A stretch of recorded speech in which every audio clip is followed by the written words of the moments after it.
Hello! We're cutting bottles. So this was my first attempt, and you can see that where the label was, it did poorly. And this was my second attempt above the label, and it was better, but I didn't hold the cutter straight. And this was my third attempt, and that made me confident enough to make a video. So what I've got is chickpeas and a tall pot with some water almost at a boil. And over here I've got a bottle with the label soaking off. There are some tops from previous attempts.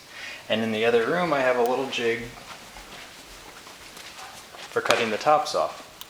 So it's some cardboard angle from some packing material from something I ordered a long time ago and is now gone. A chunk of 2x4 and a C-clamp on the dining room table. Oh, and our bottle, and a pair of tile cutters, and some 400 grit wet dry sandpaper, which we'll use later to polish up the tops. So what I do is, if I can set this here,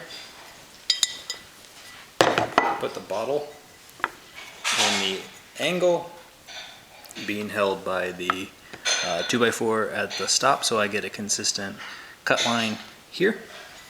And then, hope my arm isn't blocking all the good stuff, but I will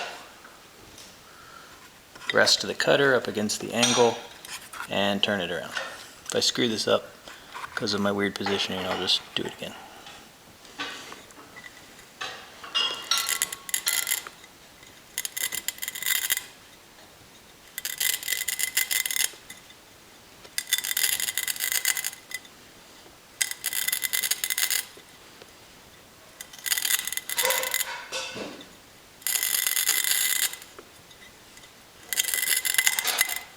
There, we've made it all the way around. I think with better hand position you could do that a lot faster. So let's run in the kitchen now.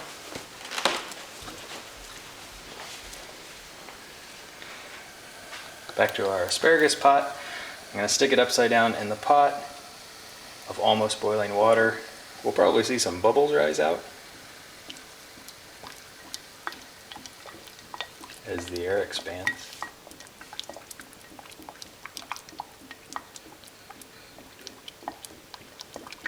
It's warming up the glass.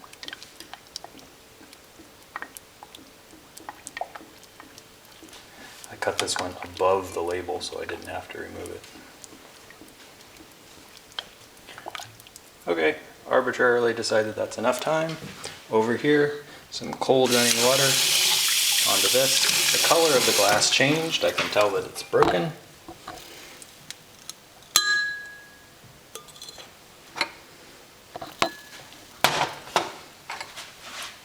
So that is actually a pretty jagged cut. So next up is to experiment with if that is smooth enough to be able to polish down with sandpaper.